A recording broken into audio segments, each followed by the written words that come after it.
أعوذ بالله من الشيطان الرجيم. بسم الله الرحمن الرحيم.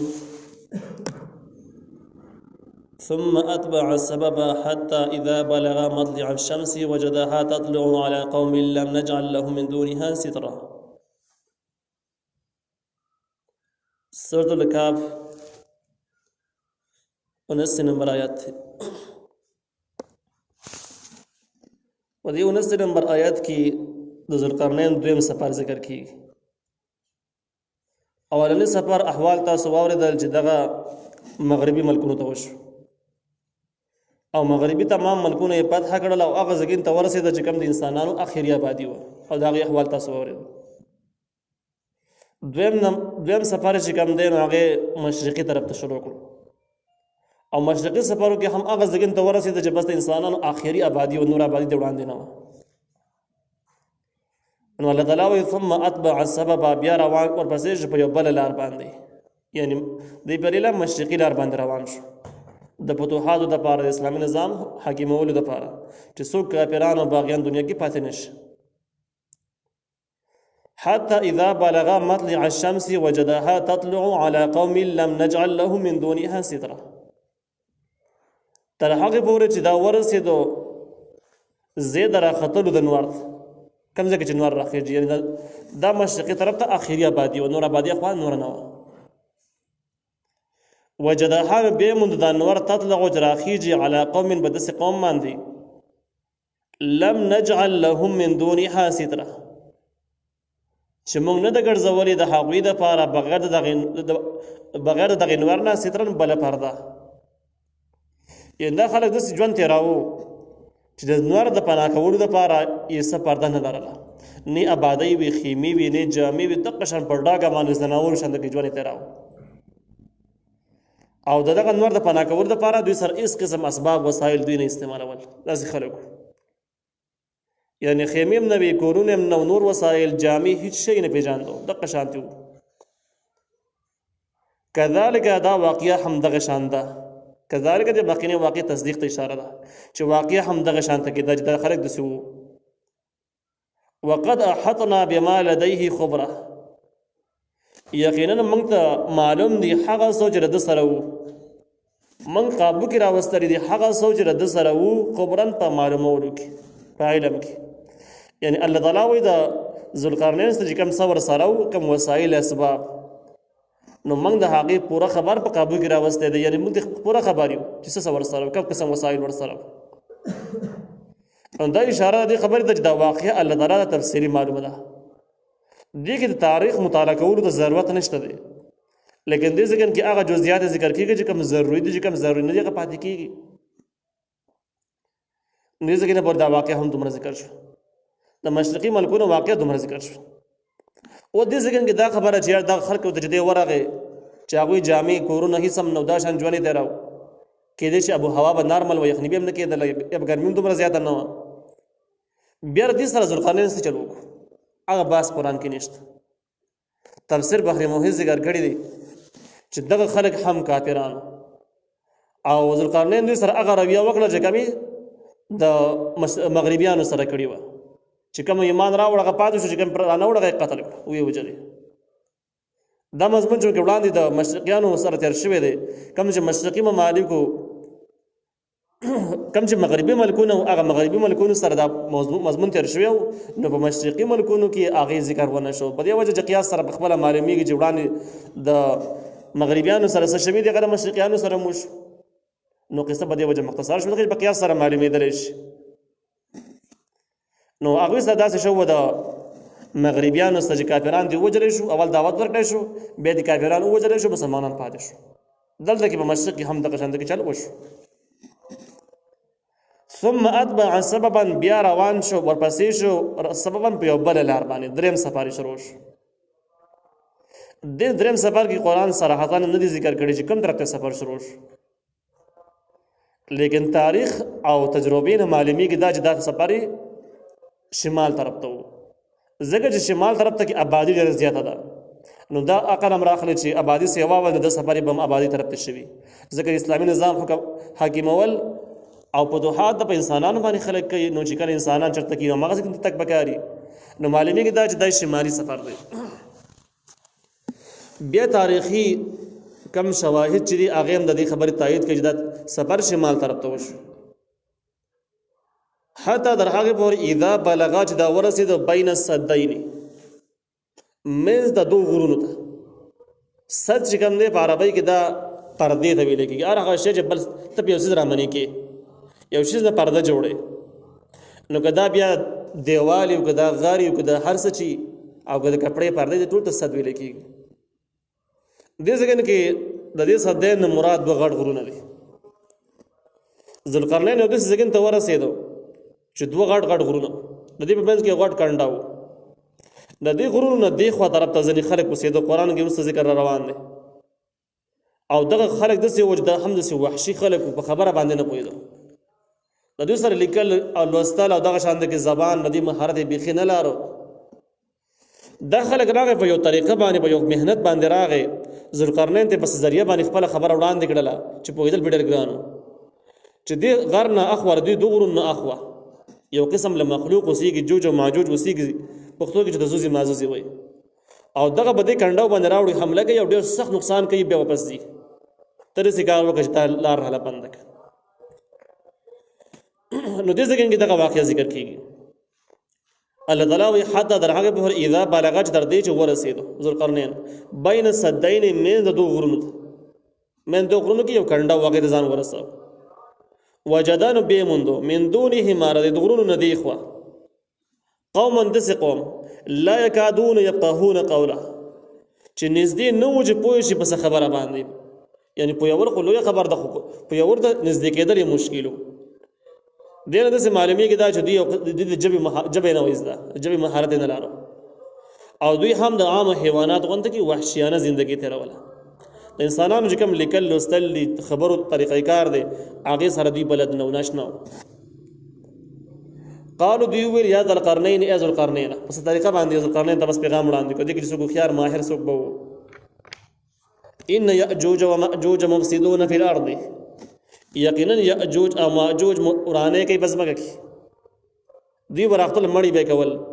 او تیار څیزونه به تختول فصلونو ونو هر څه باندې به حملې کولې ضایع کول به. فهل نجعل لك آیا من مقرر استاد لپاره خرجا یو چنده الا ان تجعل بيننا وبينهم سدا په دې باندې چې تم جوړ کې زمنګ د پاره په مین زمنګ په مین دغه خلکو کې یو دیوال د کنډاور له باندې چې نه راوړي. قال نو ذوالقرنین ورته ویل ما مکنی فيه ربي هغه چې طاقت راکړل ما طرف خپل خیر ډېر غوړه دی فاعینونی بقوه زما مرسته په طاقت کې وکړي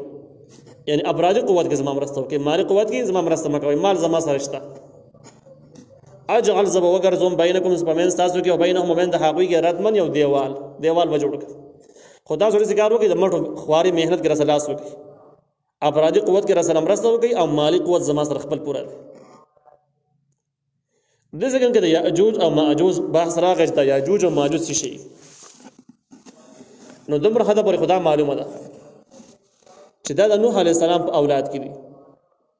او دا هم تاریخونو ثابت کړل چې دا د یافس اولاد دي. د نوح علیه السلام درې زامنو حام سام یافس یو زوی نه زوی د جوج او ماجوج خارج د بل نه عرب خلک جوړ شو او د دریم نه عجم خلک جوړ شو او دا طریقه باندې په دنیا کې د خلک ژوند تیری. دا یاجوج او ماجوج چې کوم دي قرآن ته قصه پر ذکر کړی دی چې بس د شر ماده به انتهایی غالبه ده ورانکار خلق دي او بده بس دیوال شوی دی بند شوی دی په الحال بند دي دنیا ته بند دي. نور مزید معلومات دي به دلته کې نشته د سبق کې د څه شي نه دی سبق جوړيږي. سن ځنې وضاحت به احادیثو کې موجود دي کوم ضروري وضاحت به احادیثو کې شته. بیا دې باره کې اسرائیلی اقوال او د يهوديانو کتابونو دومره ناشنا قصې را نقل کړي دي چې د یو بل سره زبردست تضادم لري او په خپل هغوی په خپل هم یقین نشي کولی په خپل به هغو يهوديانو اعتماد نشته باقي سو باندې ډېر بل شان دي. لیکن هغه ځای پورې یقیني دي چې کوم ځای کې قرآن ذکر کړي دی هغه ځای پورې احادیث بیان کړي دي. یو حدیث مبارک کې د دې جوج او ماجوج بعد سره راغلي دی. نواس ابن سمعان رضی الله عنه راوی دی او کم چې د معتبرو کتابونو د حدیث ټولو کتابونو نقل کړي دي، کم چې معتبر کتابونه ټول نقل کړي دي بشمول بخاری او د مسلم باندې. دا نواس ابن سمعان رضی الله تعالی عنہ فرمایي چې سحر مونږ چې کړه وشم د نبی عليه السلام سره ناستو، نبی عليه السلام د دجال ذکر وکړو. دجال واقع چې بیان کړ نزنو الفاظ ونه د معلومېدل دجال ډېر بیکاره شي دی. ذکر یو سترګې چې د بوټ راوته را یو سترګې باندې ډون دی هغه نه خلاص معلومه شو چې بیکاره شي دی، شي هم نه دی. بیا د سیمو ویل چې دا دجال دومره بد شکل دی چې بشکوالی کې دار عبد العزا چې د بنو خزاعه کې بد شکل انسان ویل هغه په شان شکل دی. نو موږ خو ډاډه شو چې دا بیکاره شي دومره شي نه دی، خو به ځینې احوال د ذکر کړل جګړه ډېر خطرناک متخاریدل چې دې سره به جنت هم ورسره جهنم هم ورسره او یو عظیمه پیتنه ده. و چې کله د پیتنې د باس پکې راغی موږ دومره ویرولو هیبت واغستو، زمون خیال راغی چې کړي د مخ د باغ کجرو باغ د شی پټ شوی د بیخي روان دی داسې ویرولو. موږ سحر منځنه کوړه لاړلو خبرو کوم باسونه کول چې د دې شي نه بس جوړیږي او دا به کله راوځي. و چې کله ما خام ته موږ د نبی عليه السلام سره بیا ملاقات وکړو، زمون د رنگونو د خفګان نبی عليه السلام اندازه ولګوله چې دا کسان خپه دي. نو تاسو را نو کې تاسو به ځین کې سوالات لري تاسو ولې خپه یې؟ موږ ورته د دجال خبر راوغست چې دجال راوتلو والا دی، یو ډېر خطرناک شی دی، فتنه ډېر غالبه ده. موږ یریږو چې دا شی راوځي موږ سره سکو. نبی عليه السلام ورته ویل دا غي نه مېریږي، بلکې دجال نه لوی فتنه نور شته دا غي نه ځان وساتي، هغه ډېر خطرناک دی. بعد چې دجال چې تاسو دومره hebat اخستری که زما زمانه کې راوته نه د دجال ذمہوار زی وجنم او زی وجریش کله زمانه کې راوته که زما زمانه کې راونه و د روستانه زمانه کې راوته چې څومره بهادر خلک دي مسلمانان دي د خلاف مقابله کې رد عمل ظاهري سنج الله تعالی زما مرسته کوي دغه مرسته به دغه مسلمانانو کوي خو چې څوک حرکت وکړي رد عمل پیش ویل دومره د خطای خبره نه ده. به د دجال تفسیری خبره راوغستله چې دا دغه شاند کې د شام کې به شام او د عراق د منځ نه بدار اوزي او فتنه چې یقینا واضح ده کار فتنه ده دی به یو علاقه ته ورشي هغه علاقه کې به خلکو ته وایي چې خدای هم د خدای دعوه اعلان کی ډیر خلک به سره ملګری شي او بدريږي وسره او د رفتار دومره تیز دی چې کسان چې په هوا کې بر په اسمان کې وریځي هوا په سره روانه او د مخ کې غست تیز خوشي کړي دا وریځ دغه شان د سفر د تیز سفر کوي. الله تعالی ول یو مهلت ورکړي او چانس ورکړي د استدراج دی. نو دا چې کړه دغه علاقه ته ورشي د خدای اعلانو کې خلک به ځنې خلک به تابعش دغه علاقه خلک به تابعش ورځ ته اشاره ورکړي چې باران راخیش باران براخیش زمکه ته اشاره ورکړي چې بس پر بوټي راوخی جاو زمکه په بوټي راوخی دی ارسه بشنش. نبی رسول الله فرمایي چې بدغه ټیم کې به ساروی چې کم دی نو دا به داسې شي چې کم ساروی سر د پاره بهر تدي نو چې ما خام راشي ګپونه به د مخکینی نه غټي یعنی ساروی شوی وي تشي به وتی یعنی خبه ماړی اغولان زی به د شودو نه ډکی دنیا خلک به ویني چې لکه زیات شیخ زیات شو شو دغه نه بعد دوی ملاقات ته ورشي دوی ملاقات چې د خدای اعلان وکړي خلک به رات کی چې ستاره شکل د خدای نه دی او ته کافر دې داسې هغه سي مسترد بک دی به خفش د غزګین نه روان شو بل سفر به شروع کی دغه نوروز ته چې کړه دغه غزګین نوځي زبردست د خوشکی به شروع شي قاص سالی به شروع شي ولګی تند به غالب شته غزبانه یو امتحان وي چې خلک به ولګو باندې ټینګيږي کنه د جار ملګرتیا اختیاري امتحان په تور باندې د دې نوروز ته به ډېر ذکر وکړي چې ځوان براوه تکړه ځوان سړی براوري خلک ورته ګوري او دا به د بیت المقدس خوشاله کوي دا سړی په مز باندې نیم کی په تور باندې نیم به دومره لري گزار کی وی به سی وا ورته لکه سړی چې په غش باندې یو نه خولي او د نخي او د غش والا په کې سونه فاصله دغه فاصله باندې بدانی متانه لري گزار کی بیا ورته اشاره وکړي چې ځوان را پاسه راځه هغه نیم متانه روان شي او را بشو د بل تری سره به یو شي او بیا به دجال طرف ته وګوري او به خاندي د هیبتي انداز دی وکي د جبغونه کې انداز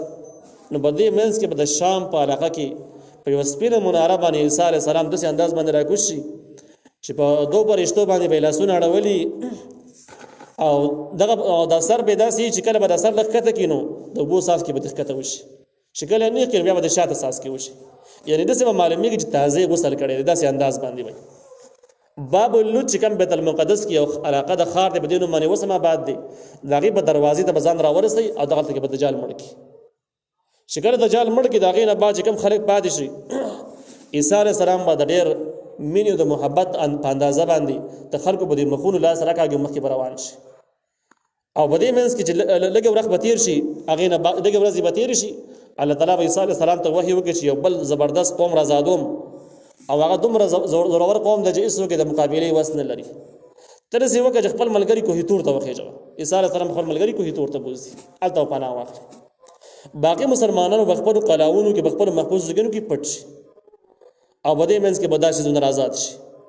دا دومره ډېر دی چې د لوړې نه به داسې کښته را روانې لکه چې اوبه رابهېږي داسې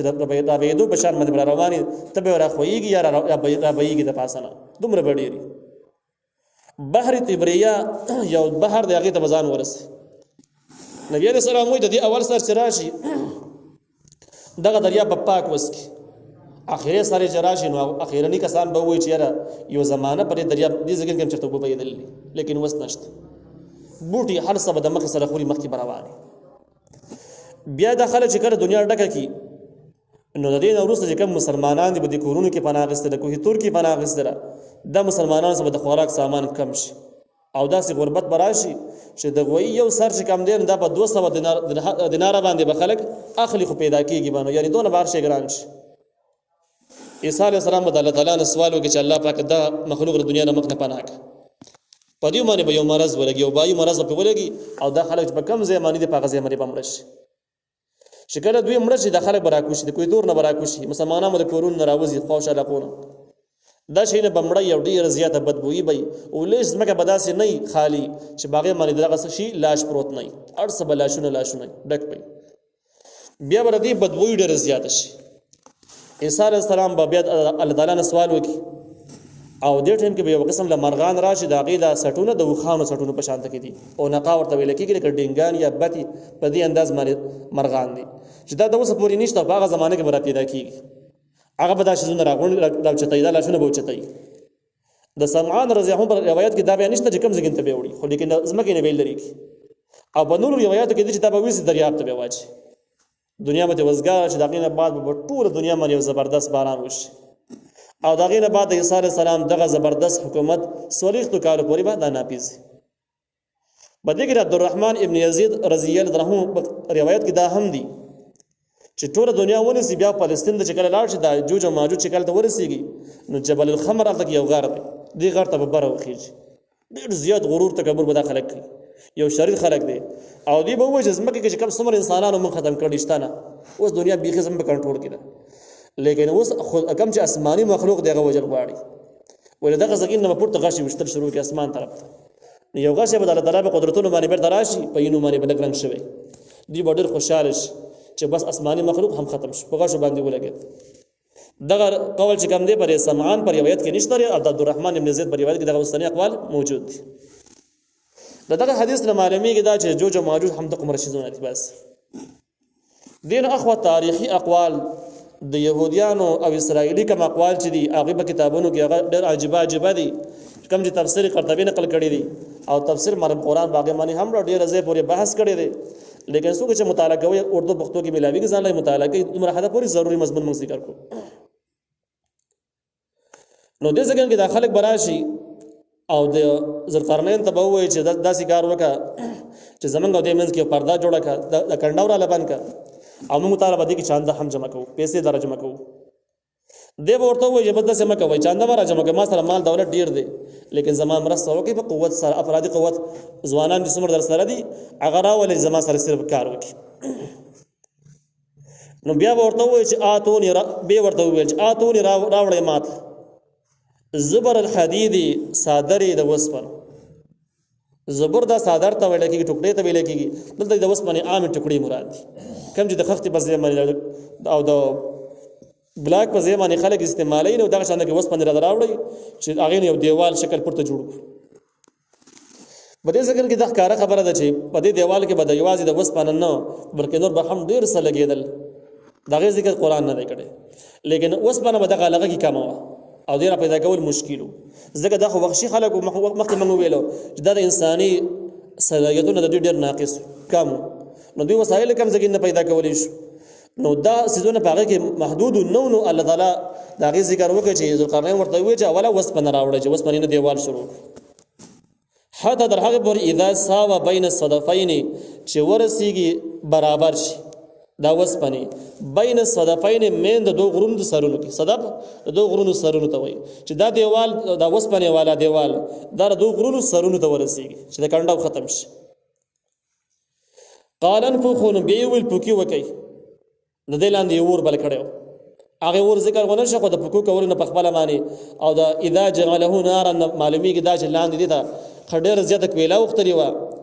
یا سکاره ورزیدلی و هغه ته باندې لګیدلی و د پوکو د ګرمولو سیستم پکې پکېو نو ذوالقرنین ورته ویل چې قال انفخوا ذوالقرنین د خلکو ته ویل چې پوکی وکي حتی تر هغه پور اذا جعله نارا چې ویګر زور دا وسبنه ور یعنی دا پورته ټول دیوال بالکل ستور ور شو وسبنه سرشمه هغه ور ښکاری د لکه څنګه جنګر وسبنه ګرمه کی به سر ور ښکاری دا سره غون دیوال تک ستور ور شو قال نبی ویل اتون راوړې ماته افرغ علیه قطرا چې زواړم په دې باندې تانبا ول وصل تانبا راوړې چې هغه ور واړو او دې من کې چې وسبنه من کې چې کم درزونه دي کم خالص زګینه دي چې هغه د تانبې سره بنش نو دینه به یو مین اوار دیوال جوړ شي